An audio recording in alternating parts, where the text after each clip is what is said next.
Hey, there's Jim from Trek World. There was one man who made extraordinary contributions to Star Trek, but in what is truly a shocking turn of events, his identity was deliberately hidden for more than a decade.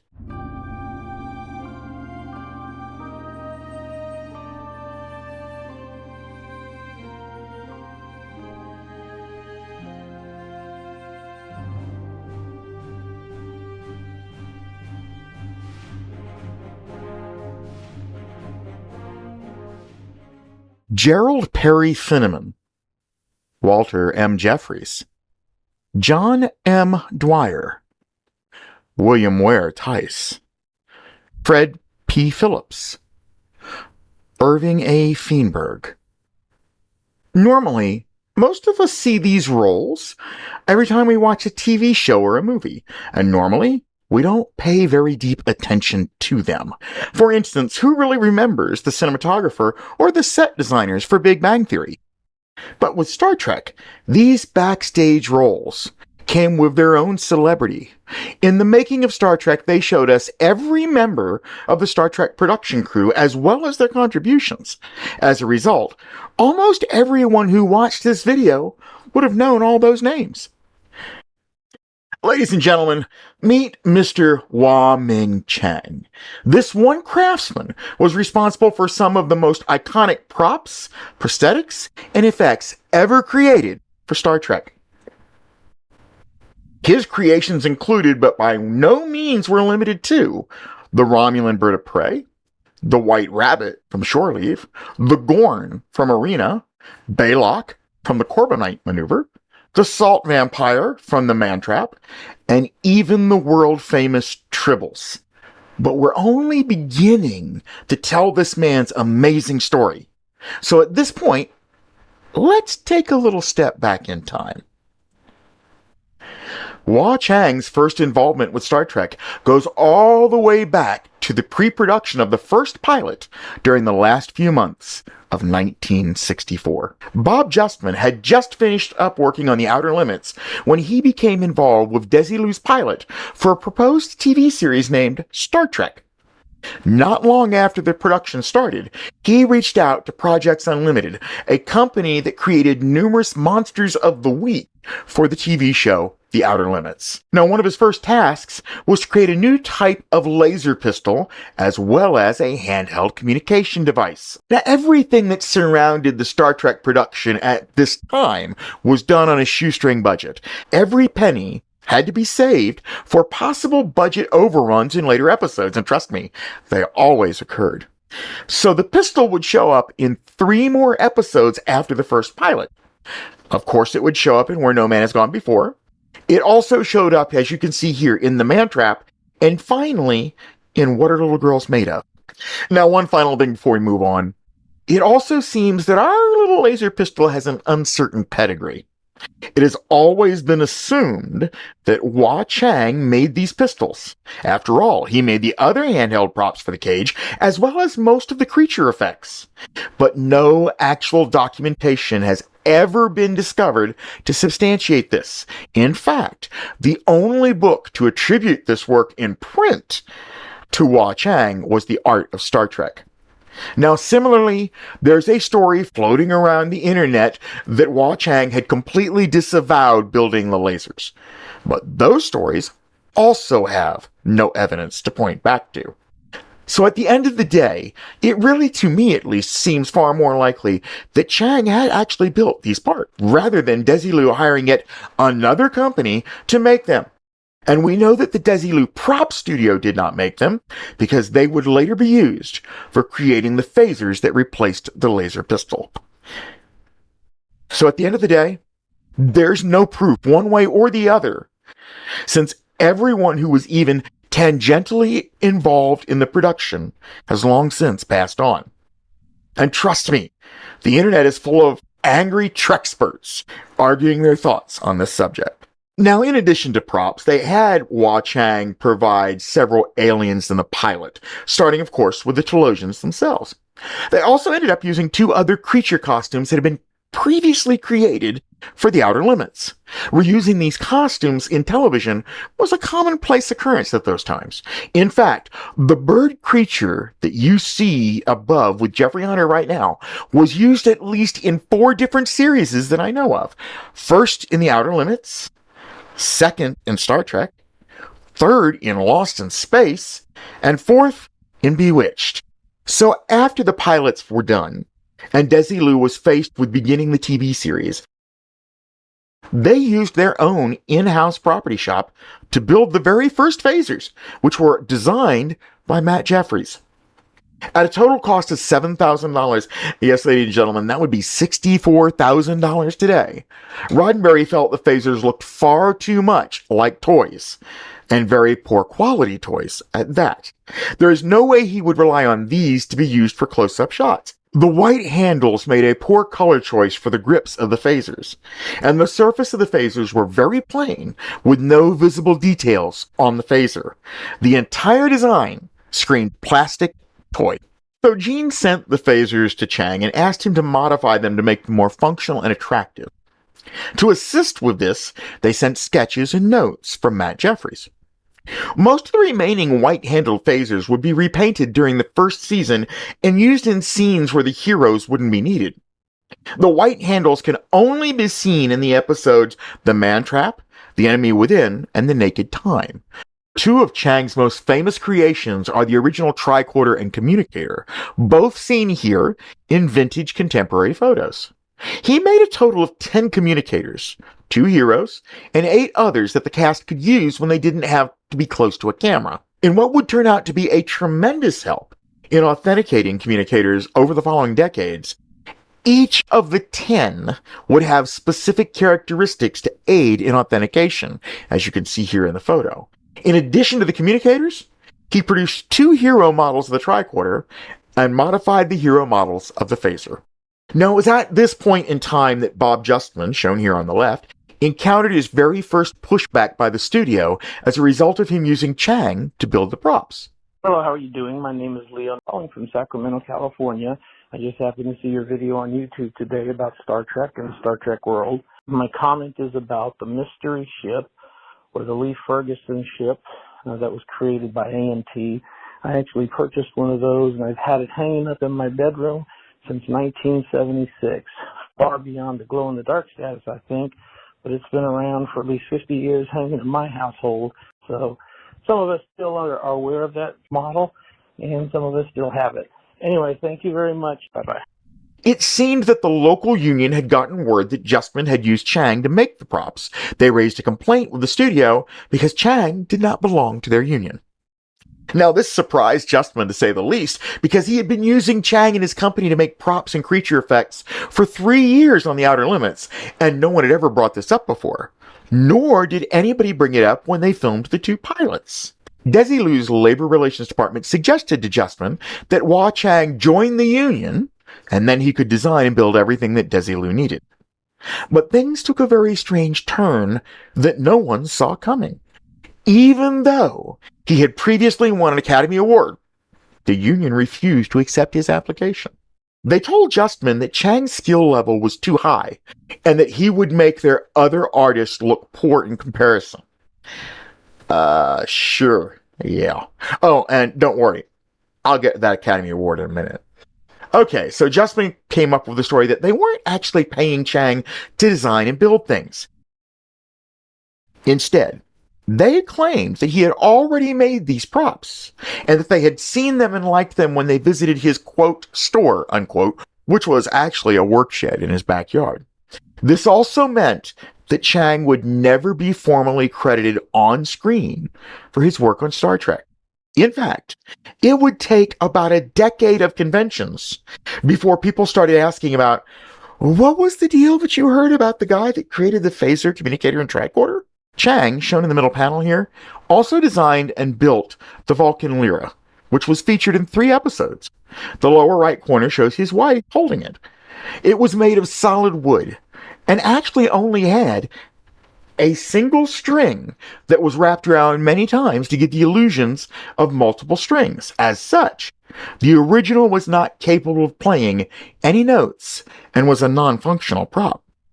Years later, it would show up on All Things on Mork and Mindy, although it had been painted completely black by then.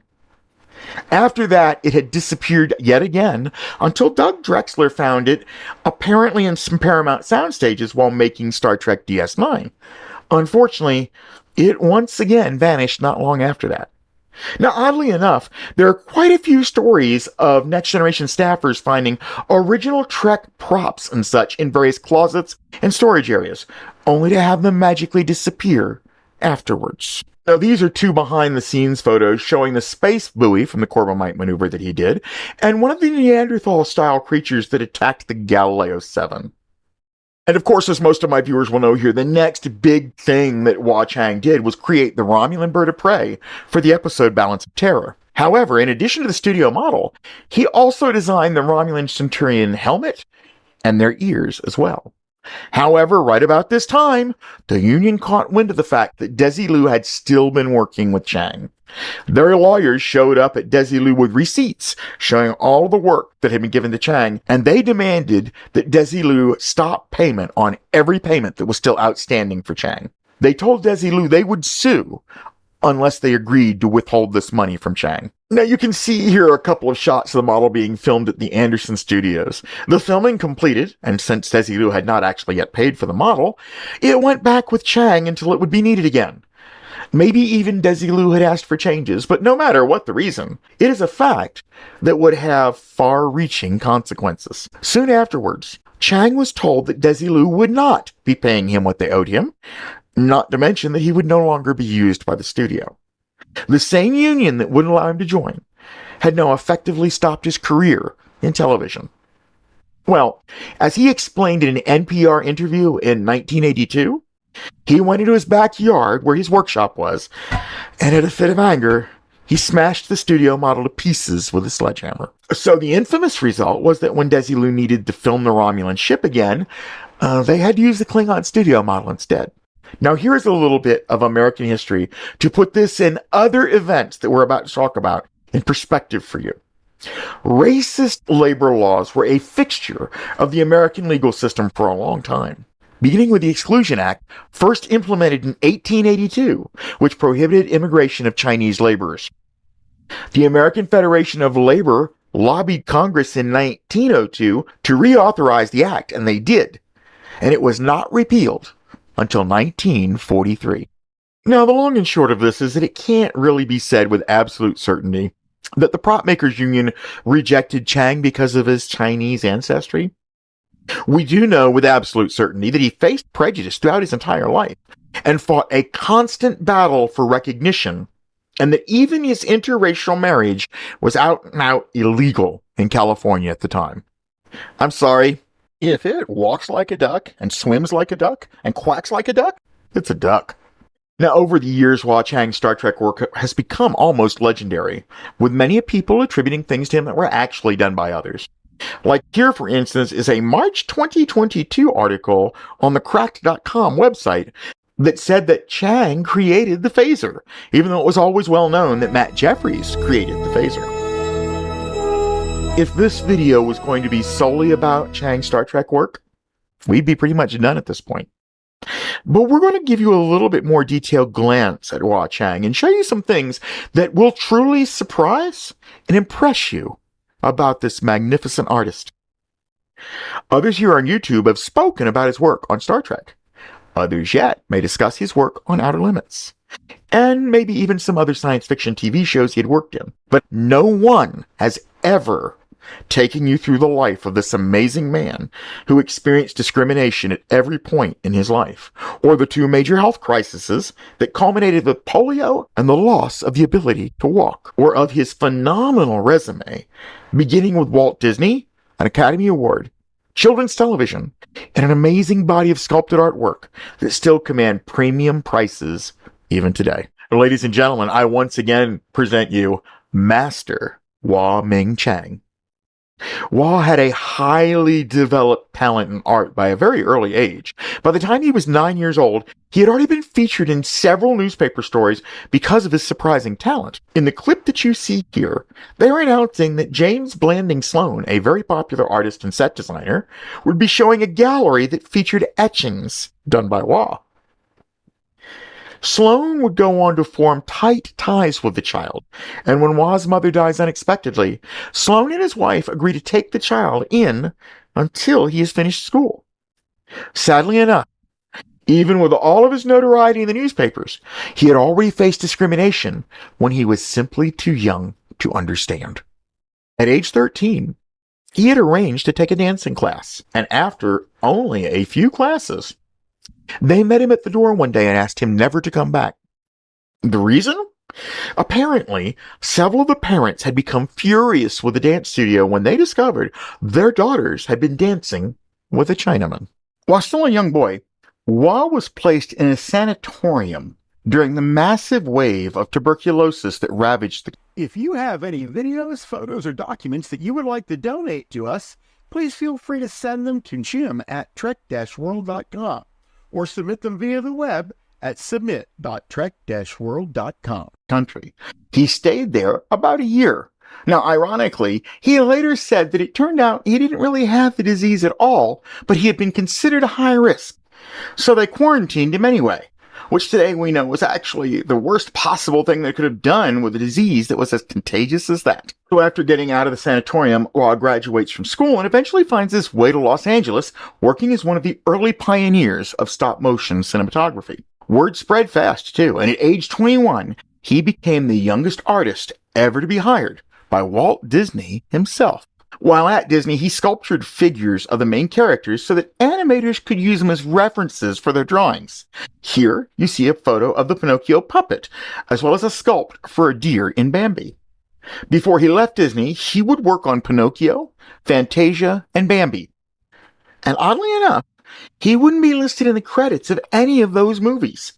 There's no clear reason documented anywhere as to why Walt didn't give him credit for his work, but there is a possible clue.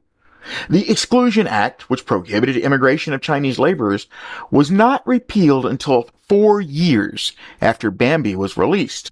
So while he wasn't actually an immigrant, you can definitely see the real reason they may not have wanted to list him. Now here's a treat for you.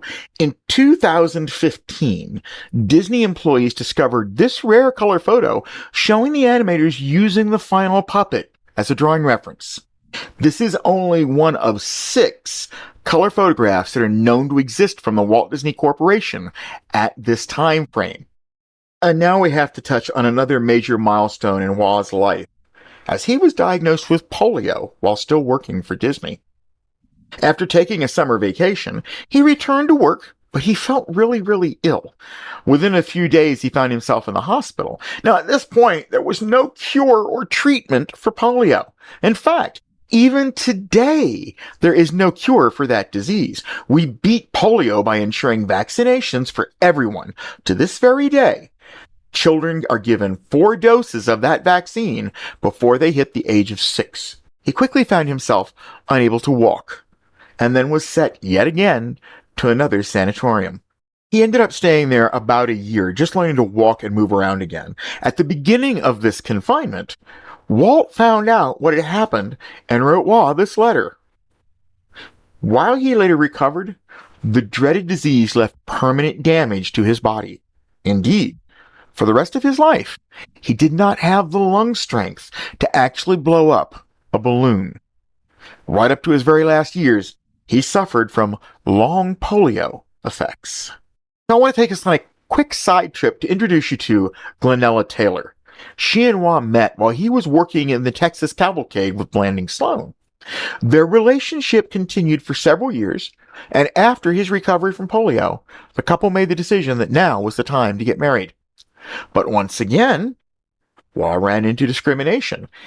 In the state of California, it was actually illegal for a Caucasian and a Chinese person to marry. So ironically, the couple goes into Texas in order to be married. Unfortunately, because of the race issues, Glenn's parents refused to come to the wedding. They strongly disliked the fact that their daughter had married outside of her race. In time, as the years would go by, they fully accepted Wah, and he would later say that even in the worst of times with her parents, they always treated him nicely. The marriage turned out to be a perfect fit, as Wah and Glenn would work together professionally on many different projects going forward. Not long afterwards, Wah was hired by George Powell to work in the Puppetoon series, and it was there that he met Gene Warren. Now, to really set the stage here, you need to understand that Powell was the 1950s version of Steven Spielberg. He had previously introduced the timeless classics that are still revered today. Destination Moon in 1950. When Worlds Collide in 1951. War of the Worlds in 1953. And Conquest of Space in 1955. Now, by the 1950s, Wah and Gene had started a company called Projects Unlimited, and together they would produce costumes, stop-motion movies, and other special effects for clients. Wah and his company were hired to do the special effects for the George Powell blockbuster, The Time Machine. Wah designed the actual prop that you can see here. The movie was extraordinary, and Projects Unlimited won an Oscar for the special effects. For the very first time in his career, we can actually see his name in the credits. But yet again, strange events would conspire to obscure this credit for the rest of his life. During the Academy Awards, when they announced the winners, they called off every name from Projects Unlimited that had been involved, except Wah. And his name was also left off the statuette. After the ceremony was over, Gene had gone straight up to the Academy and wanted to know why wasn't Wah's name on the Oscar or even mentioned in the presentation. Everybody else was. The official response was, Wah was left out due to the way in which the credits were submitted to the Academy. Oh yeah, sure. I'm sure that's what it was. The next movie he worked on was the 1963 blockbuster Cleopatra. Among other things, he designed the extravagant costume and headdress for Elizabeth Taylor. Although, once again, he was not acknowledged in the credits. After a successful run in the movies, Project Unlimited's next client was ABC TV's new anthology series, The Outer Limits. For the entire 3-year period that The Outer Limits would air, Chang's Project Unlimited provided creature designs as well as the associated studio shots and performances. While working on the show, he would meet Bob Justman, who would continue onto Star Trek and would be responsible for engaging Chang on that series. For 2 years and 49 episodes, no one from any of the local unions had ever objected to Justman over using Wah as non-union artists. Which kind of explains how shocked Justman was when they complained about Chang and refused to allow him to join their union. In the 1970s, Chang was hired to create the various stop-motion dinosaurs for the Saturday morning TV show, Land of the Lost. Once again, as they had done with his run in The Outer Limits, the local union folks left him alone and didn't try to get him taken off the project. Ironically, it was probably due to them thinking of it as being a kiddie show, and therefore there'd be no prestige tied to the work done for that show. So Wah would get his very last screen credit on his last project. The last major commercial project did was creating the Pillsbury Doughboy, as seen in this vintage early 1970s clip. Not long after, Chang turned to sculpting as his final passion, and he continued to do so right up to his death, having become a quite well-known name in the collecting world.